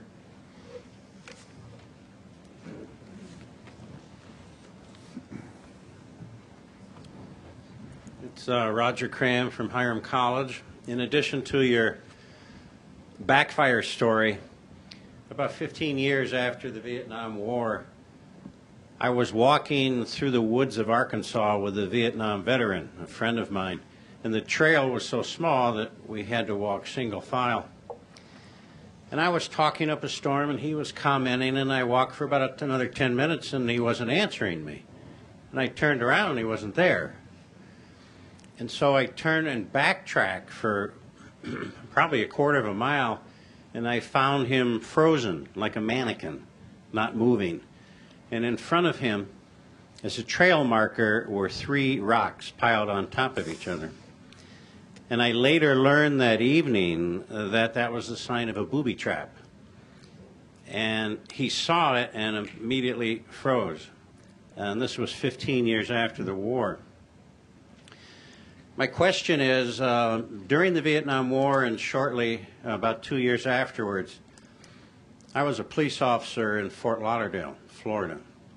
And I started being sent on an inordinate amount of calls involving fights and vandalism and disturbances involving Vietnam vets. I discovered that almost every one of these calls was started by someone picking on the vet, saying he was stupid for having gone to Vietnam and that nobody appreciated what he was doing. And I couldn't believe the way our veterans were being treated. I actually became somewhat of a poor police officer because of that, because anytime I stopped anybody that was a vet, I let them go, you know. I thought it was... But my question is, there were 55,000 people killed in the Vietnam War, American soldiers, and afterwards, I understand there was about 55,000 that committed suicide. This was a 10-year war. We're now facing another 10-year war. When these veterans come home, because they're not being rejected or humiliated, but welcomed as heroes, might that help reduce the suicide rate that we might see? Or is the damage from war the damage from war? I think that labeling people as heroes is actually an extra problem. I think it's another layer to work through, because if I'm a hero, what am I feeling like this for? And statistically, we know already that, for example, the homeless rate among veterans of the multiple tours are showing up 10 years sooner than for Vietnam. The homeless rate is twice the general population. The unemployment rate is twice the general population, except for African American veterans and Hispanic veterans, where it's almost 3 times the general population. And the suicide rate is already way higher. We don't have accurate things, because we've heard of suicide by motorcycle. I've been riding a bike since I came back, and I haven't managed to do that yet. But you know, there's all kinds of ways for young men who are, and young women who are having issues, to harm themselves that doesn't show up. But I see, with multiple deployments, more of a problem, not less. Yeah. I'm very fortunate. Most of us had 1 tour. We were done. I have a nephew who's had 3 so far. That's a big problem. When when this war started off, they were going to, okay, we'll bring them home and they can see their families, which was unlike the Vietnam War, where you stayed for a year and was on the other side of the planet. You hardly ever talked to anybody. You wrote them a note. You never told them anything. You just said, we're doing fine. Everything's ducky. Peachy keen. Now, and then it was the young people coming in with 3 tours. Now it's 4 tours and 5 tours and 6 tours, and then they can be called back if need be. And I don't think they're signing up in droves. I could be mistaken, to take the place of those soldiers as we increase our military presence. And yes, I think there's going to be a tremendous impact, because coming home, seeing what it's like, and then having to go back. I know one young man who's the son of one of many of the sons and grandsons come back, and I see it. Like in Vietnam, when you went to enlist, especially if, anybody, but if you were a draftee, you were supposed to come down. You thought you'd go back for Christmas to your family, and instead they had a bus waiting there for you. You signed up, gotten on the bus, and it was bye-bye, just in case you changed your mind. And in this case, these guys came home, and they were supposed to go back to, I think it was a disembarkation point, was somewhere in Seattle maybe. And they weren't allowed to go on their leave to see their families, because they were afraid that people would run away. So I think it's tremendous. And these people, the young people who come back, when they're doing that, have a lot of profound problems. I think it's also important to keep in mind it's not just young people. So I mentioned I've been activated. That's true. One of the folks that I was activated with, we celebrated his 60th birthday right before they shipped him off to Iraq. 60. So it's wow. Christine, yeah. Loop back on Ron's question, Roger's question, and Ron's comment. All these R's. I think it goes back to what we were talking about earlier, where listening is very important, and instead of us imposing a label, you're a hero, you're a villain, whichever label, instead of us imposing that here in the story and letting that person tell the story, is that a better, we're looking for strategies, I know, somewhat here, so a better strategy in terms of lowering suicides. Yes. Okay, let me just do a little bookkeeping. We've got about roughly 25 minutes left. There's 4 people left on the roster. And then I think what I'd like to do, because this conversation has been on many different points that seem to be sometimes tenuously related to each other. And so one of the things I'd like you to do is if we could go down the line after that, and if each of you could take, please try to, not make it too long, but a couple minutes, and please reflect back, if you would, to each other and to the room, what it is that you are coming away with from this conversation, or if there's something that you feel has been missing and that you really feel it should be put in, I would appreciate it if you would do that. Is that okay? Mm-hmm. Sound like a good way to go? Okay. So I'm sorry I can't read the handwriting. Starts with an H. Hugh. Yes, sir. And I'm not here to bash the VA, but I want to tell you just 2 stories real quickly. I happen to live not too far from Fort Bliss, one of the largest Army posts. And I talk to these guys. I ride with a motorcycle with 30, 40-year-old guys. I'm 62, and the reason I do that is it gets me close to them. And I can talk to them, and I can listen to them and hear about their pain. It takes them 3 months to get into mental health in El Paso after they're released from the military, because all the doctors in there have left because of the bureaucracy of having to fill out the little check marks. Are you going to kill yourself? Exactly what these people said. 2 weeks ago, I had a 24-year-old Marine who's been home for a year kill himself. He went to the VA for mental health 3 times and didn't get it. And what I want to say is we've been in Iraq for 10 years and we still haven't figured out there's mental health issues with these guys coming back. How long is it going to take? We're going to be in Afghanistan long after I'm gone, and we're still going to be discussing this. And when I came here, I thought, academia is great. It gives us an outlet to talk about this, and we simplify it. There's like 40 different symptoms of post-traumatic stress. Some are better than others. Some are worse. I was diagnosed with PTSD about 6 or 7 years ago, and I work with vets now. It can be controlled, it can be healed, but it's a soul thing. It's not a mental disorder. When you kill people, that spark of life inside you dies just a little bit. And the more you do that, I was a door gunner in a helicopter for 2 years. I looked into the faces of the people I shot. And you don't get over that putting them on Thorazine or talking to them for once every 6 weeks.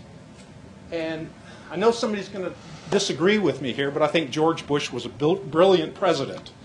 He didn't bring back the draft. Therefore, the majority of Americans aren't paying attention to what we're doing to these young people. I've got pictures on my phone, and you can look at these guys. They're dead. Their soul is gone, and we need to save them. And I'm just saying right now, there's a perfect storm developing, and if we don't do something and don't do something with the VA and other help, Dr. Tick has a program that works. Why won't the VA pay attention and send those people to him? Yep. If I could just add to that really strong comment. I mean, the philosophical point is that we're a panel that has been focusing. Our talk has been focusing increasingly on politics. Our expertise focuses on psychological and medical issues for the most part. But your claim is that this is a spiritual issue. I think yeah, absolutely. And I'm not saying exactly. So the point is, no, and this is exactly. So what do you as a panel think about that? That I mean, are your professions structured in such a way that you can even acknowledge the point that Hugh is making, or maybe you can, but will your profession acknowledge it? Can we jump in? Yeah, please. Yep. No, please. Please. Yep. I spent 3 months last year in Australia, and I hung around a lot of RSLs, which is their equivalent to the VFW hall. and I talked to Vietnam vets from Australia, and they have the same problem. So it's not just unique to us. Thank you, sir. I can safely say I have no answers. I think that treatments, therapies come and they go. When I was first trained many years ago, when dinosaurs roamed the earth, as I tell my children, there was at least 142 types of psychotherapy then. God only knows how many there are now. What psychotherapies in institutions are offered are part of policy and part of politics, and no doubt part of who knows what, bureaucracy, money, whatever that may be. Currently, the therapies which are being offered, as in the general public, are called evidence-based practices. This may mean nothing to you, but wait, I'm going to come around to what you said, okay? And they are based on several things. And this is kind of intellectual. I'm not an academic. But I think a lot and I read a lot, okay? All psychologies are explications of philosophy. They are trying to scientifically prove whether a philosophy, and I'll give you an example, cognitive behavioral therapy is the explication of the Stoicism, of the Stoic philosophy, okay?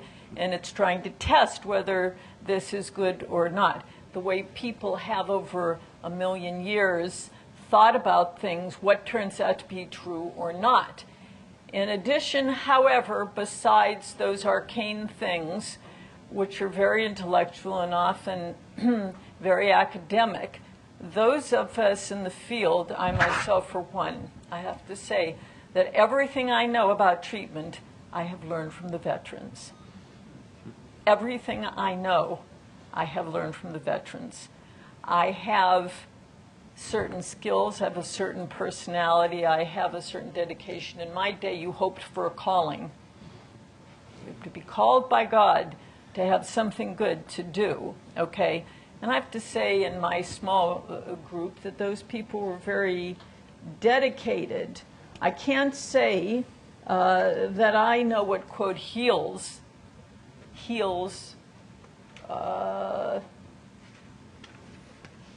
PTSD.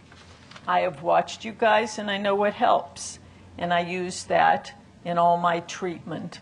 I read Dr. Tick's book. I've heard him speak before. I may not agree with every word he says. He has different philosophy than I do. Nonetheless, I don't disagree with the word he says. Okay? But, you know, everybody does it their different way. And I will await my summary till the end. Anybody else who wants to speak? To your question of whether the professions acknowledge that, I think the American Psychological Association has come a long way in the last 10 or 15 years, especially in shifting from a medical model, diagnose, fix, to a, hey, wait a minute, there are a lot of people out there, talking, you know, Ron, you mentioned some folks, you move forward, a lot of people who are successful, even under extreme conditions. Let's ask them what's working and let's figure out, you know, how to translate that to the folks who are struggling. And so I think, and Cheryl, would you agree? I think the profession has turned a corner looking at the importance of optimism, the importance of spirituality, the importance of resilience.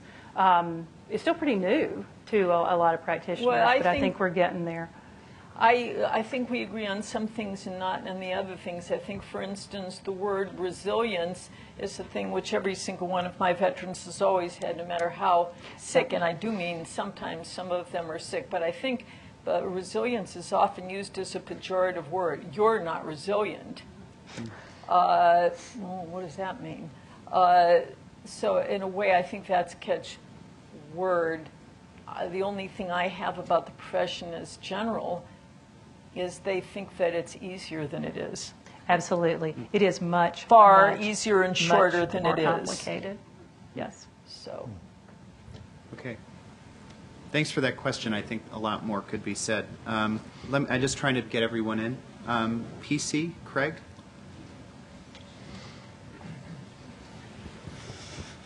Bonjour, Annie. It's truly a humble honor to be able to stand in front of such a distinguished panel. I have just a couple of questions in regards to comments made earlier in your presentation.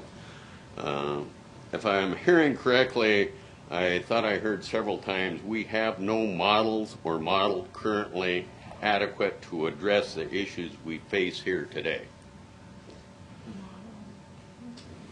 If that is so, however, I find it so interesting that the military, DOD, is still utilizing the logistical and tactical mentalities and strategies of the like of such of Chief Joseph of the Nez Perce Nation or Chief Tecumseh. And just as bewildering to me is the fact that these same first people of this land, the Native Americans, also utilize well-known sacred ceremonies, such as the sacred spring and fall Ogichidah, the warrior societies, the sacred Sundance, and yes, they still do practice the illegal ghost dance. Okay? Sacred sweat lodges, talking circles, and other strategies to address the spiritual wounds of their warriors, to integrate them into such sacred societies, the like of Ogichidah, the Sacred Society of the Warriors of Peace, Chief Sitting Bull's most highly held possession, as Dr. Tick so eloquently speaks of in his book, War in the Soul. So in closing, we in fact do have the models available. Why aren't we using them? Meg which, and Semper Fi. Thank you. Would anyone like to try this? See, as you're mulling over that, I think the questions that have started to build, as someone who's a listener, I'm not an expert on this at all. I'm hearing really clear patterns, right? And we're going to get pretty soon to Shelley, who will try to talk about her concern about over-politicizing or mis-politicizing things. But what I hear is that there's a real problem created by, I think people are talking about the bureaucratization of war. But the way that what I'm hearing is real problems created by the impersonal or depersonalization of the war process and the way that it's retrieved on the other end. And I could go into this, but it's not my panel. But I think there's something pretty, to my mind, pretty profound here, very hard, because you're talking about an entire structure of how people think of work and what it is to work with people when people are in situations that are flesh and blood and sentiment and heart. I don't know if you folks want to reply to the comment at all. It's a tough one. I don't think so. Okay, thank you for your comment. Say it again. I think it's point taken. Yeah, I have to grasp my brain around that. Yes, sir. I'm a member of the Inamori tribe in Montana, and I'm also a crazy John warrior, and I'm a pipe holder. And we do a talking circle, and the VA issued a memo that we are non-professional, and veterans shouldn't come to our talking circle. We open our circle to all colors. And it's worked. And now they're saying we are not professional. We don't have the resources behind us. When the student is ready, the teacher Yeah, appears. this is a point that. Quite honestly, my brother Yeah. and Tom, we're both pipe carriers. He who smokes the pipe cannot lie. The smoke is the visible truth. Maybe in a big society, we follow our example. Yeah, this is a hard comment. It cuts into academia too. It cuts against what we. Indians are in the lowest economic position in the country. We do not join the military because we're poor.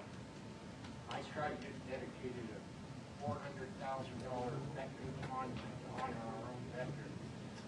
1,179 days serving back to 1877, war with Joseph. 95% serving in combat. We served before we were citizens of this country.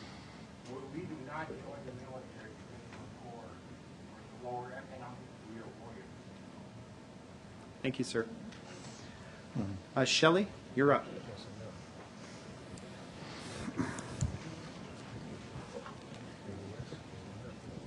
My name is Shelley Cordoville. I'm a U.S. Army veteran. I'm a female. That's the first thing I want you people to notice. Dee, stand up. 2 female veterans, and I say that because I hear he, him. There are women as well. You people are supposed to be the professionals. Don't leave us out. That's my first complaint. I have to say I'm really upset. I came to this conference, I was really excited. I came all the way from Oregon. I was so excited about this conference. I thought I was going to learn some really great stuff from you professionals, from the experts. I was totally unimpressed this morning. Sounded like all you people are more for war than peace. I thought I was going to learn something about strategies to treat PTSD. I deal with veterans all the time back home. People committing suicide. People threatening to commit suicide. Many of us veterans have been to classes to try to help our fellow veterans. We know how to heal. Maybe all you academics need to take a clue from all of us regular people. And I'm sorry, I don't mean to be disrespectful, but I've kind of had it up to here. I spent a lot of money, saved a lot of money to come here to try to gain some sort of intelligence from you people to take back. So far, all I've gotten is total frustration. When you were asked, what is healing? You people don't even know. You don't have a clue. I watched all of your faces when you were asked that. And I thought to myself, why in the world are any of you up there?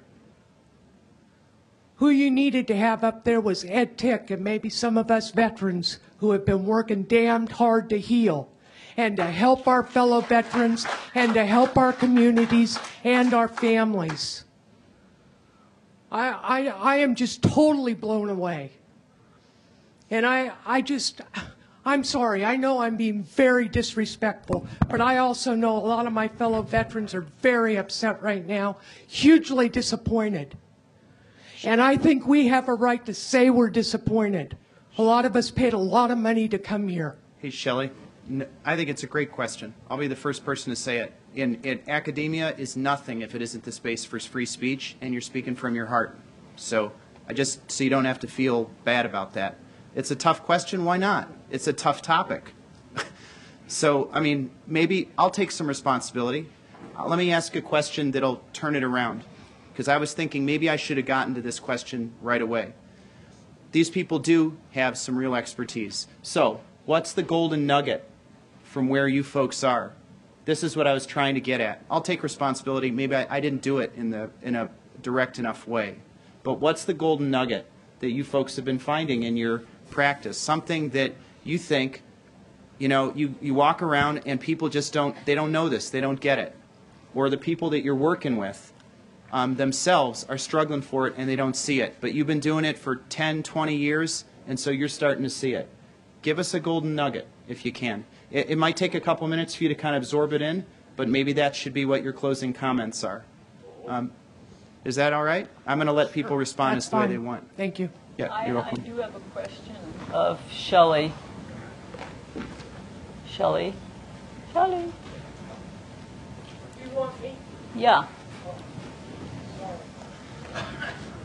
I would like to hear what you have found that heals. The first thing that I found is going through some of Ed Tick's work. Okay. The second thing I found is building community. That's basically what Ed Tick's work is about.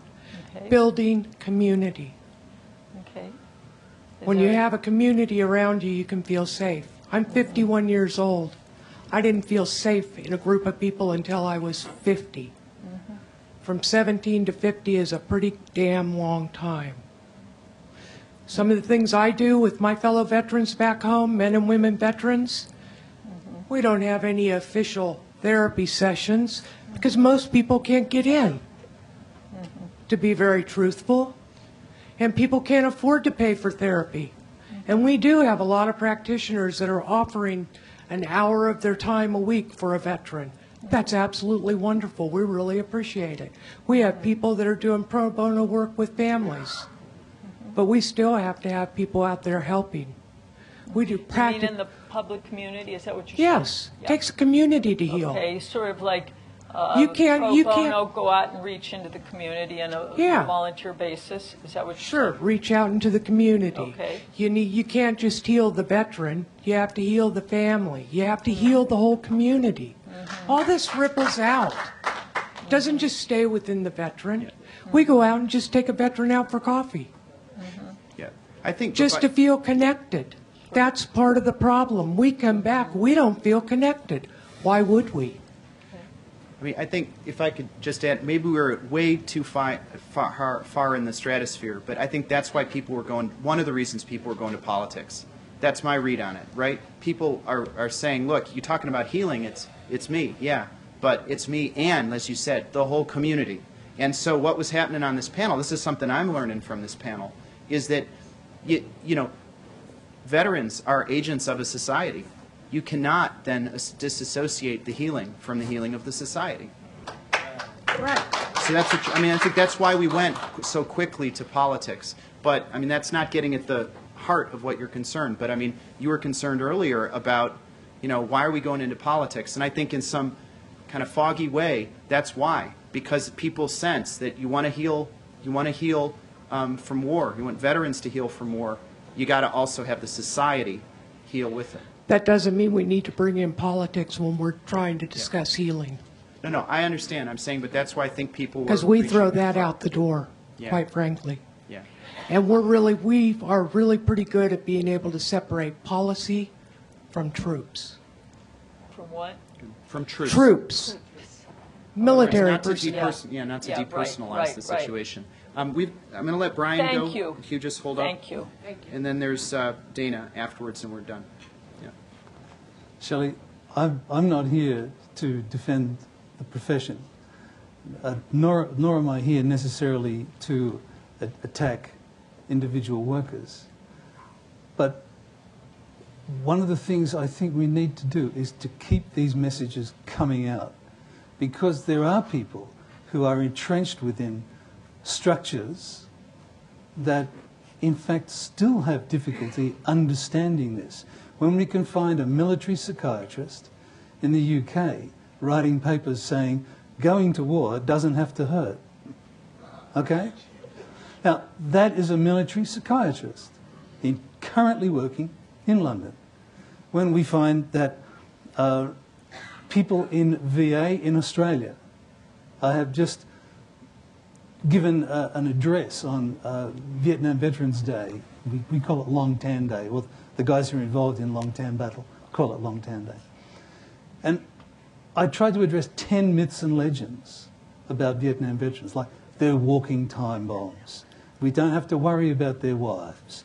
Those kinds of issues. They would have been like that anyway. And these are the kinds of things that I hear in the corridors of Veterans Affairs in Australia. And I'm sure it's the same right across other developed countries. So I said I'm not here necessarily to defend the clinicians. We are in some ways ignorant about the best ways to proceed. We are also fighting a battle on a different front, and that front is the understanding and acceptance of individuals in power positions to create circumstances that allow this to happen. A simple problem. When I was on the NAC, there was a group of people in Tasmania who had one of the veterans was an expert carpenter, and he had a woodworking group. And the government was asked, would you supply wood for this woodworking group. They met every 2 weeks, like a man's shed, okay? And this is more than just a group of blokes getting around together, smoking cigarettes and drinking coffee and turning wood. There were more things going on there than what was visible on the surface. And yet, after 12 months, the question was raised to us, the government wants to cut the funding of that because we can't see that this is in any way therapeutic. At which point, I take my hands from the throat of the man making that decision and say, well, you're wrong. You're just wrong. So I do appreciate your feelings, and I share them. I'm not a veteran. I can only report what I hear from veterans. And what I hear from veterans is the same kinds of things that you are saying too. But we have problems. We do not know how to ameliorate completely the problems that arise when you are confronted with the horrors of war. We don't know how to do that in society. A mental health survey in Australia recently has found that 8 to 12% of all women randomly selected have a post-traumatic stress disorder. It's not being fixed within our society. It's not being fixed within our treatment services. We are battling against attitudes in government and in administration. You're not alone here. But there's no quick fix. There's no easy bullet. We just have to keep chipping away. That's all we can do. Thank you. Dana, you're the last one up.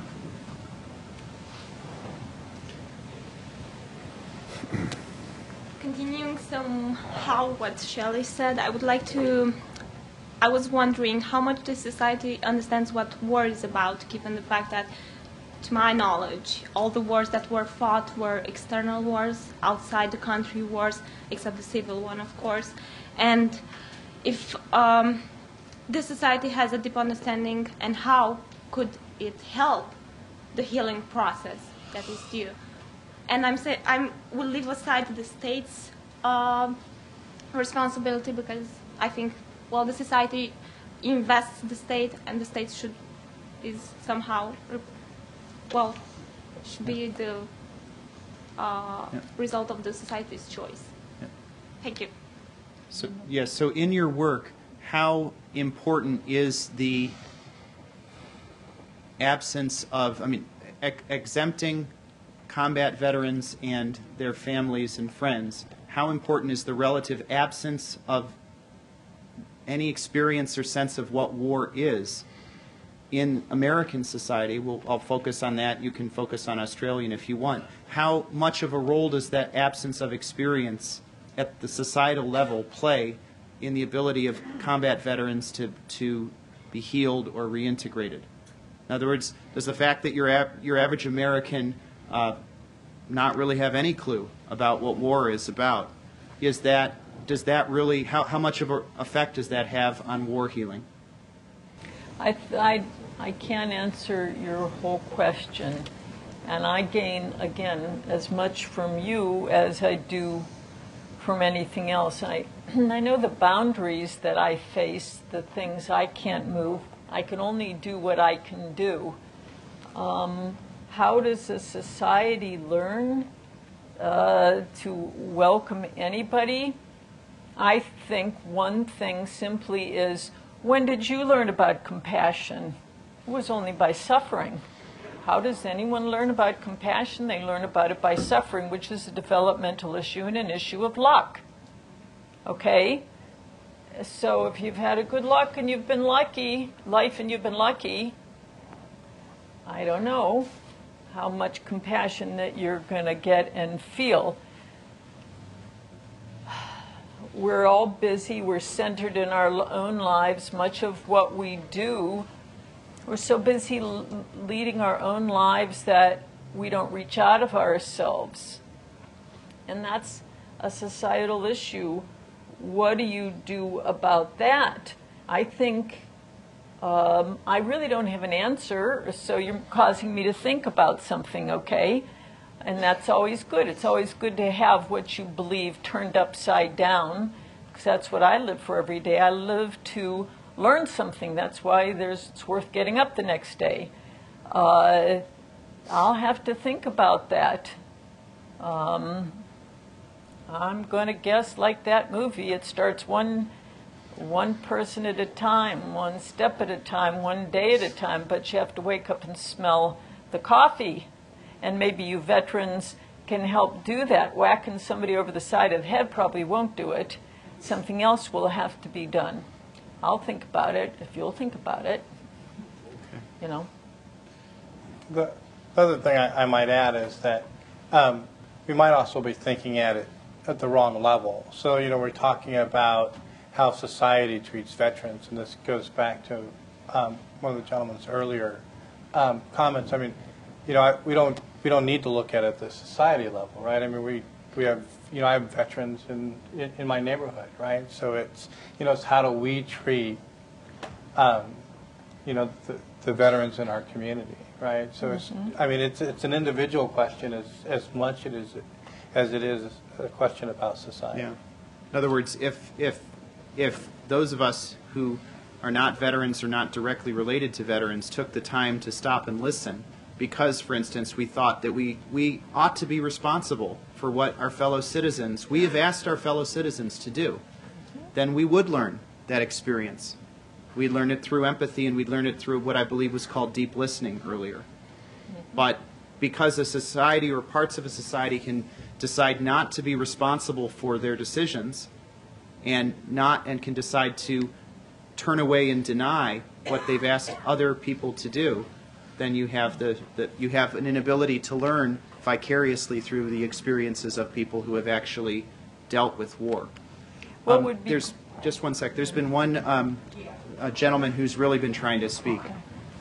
We had a healing circle this afternoon that showed compassion, that showed love, that showed healing in action, that showed people actually showing their feelings and talking about past history, and other people in that room listening. How many people on the panel cared enough to be there? I could not be there. I had responsibilities today. I know, and I had to walk the dog too. But I'm just saying, you know, I mean, you can have an excuse for everything. I had a boss and there's no excuses. I mean, there's a reason for whatever. But, you know, you got to be proactive. Sir, no offense. That really, but that is, I think, okay, I understand.